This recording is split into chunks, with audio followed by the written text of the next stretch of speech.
ولا تمنن تستكثر ولربك فاصبر فإذا نقر في الناقور فذلك يومئذ يوم عسير على الكافرين غير يسير ذرني ومن خلقت وحيدا وجعلت له مالا ممدودا وبنين شهودا ومهدت له تمهيدا ثم يطمع أن أزيد كلا إنه كان لآياتنا عنيدا سأرهقه صعودا إنه فكر وقدر فقتل كيف قدر ثم قتل كيف قدر ثم نظر ثم عبس وبسر ثم أدبر واستكبر فقال إن هذا إلا سحر يؤثر إن هذا إلا قول البشر سأصليه سقر وما أدراك ما سقر لا تبقي ولا تذر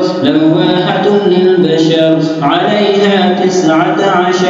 وما جعلنا أصحاب النار إلا ملائكة وما جعلنا عدتهم إلا فتنة للذين كفروا ليستيقن الذين أوتوا الكتاب ويزداد الذين آمنوا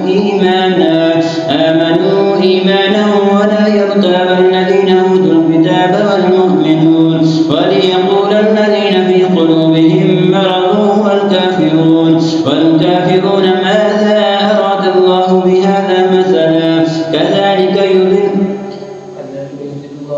كذلك يضل الله من يشاء ويهدي من يشاء وما يعلم جنود ربك إلا هو وما هي إلا ذكرى للبشر كلا والقمر والليل إذ أدبر والصبح إذا أسفر إنها لإحدى الكبر نذيرا للبشر لمن شاء منكم أن يتقدم أو يتأخر كل نفس بما كسبت رهينة إلا أصحاب اليمين في جنات يتساءلون عن المجرمين ما سلككم في سقر قالوا لم نك من المصلين ولم نك نطعم المسكين وكنا نخوض مع الخائضين وكنا نكذب بيوم الدين حتى أتانا اليقين فما تنفعهم شفاعة الشافعين فما لهم عن التذكرة معرضين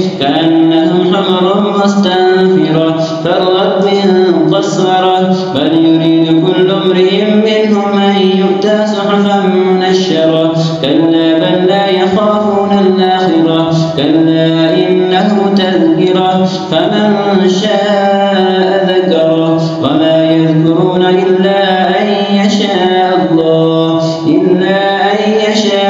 هو أهل التقوى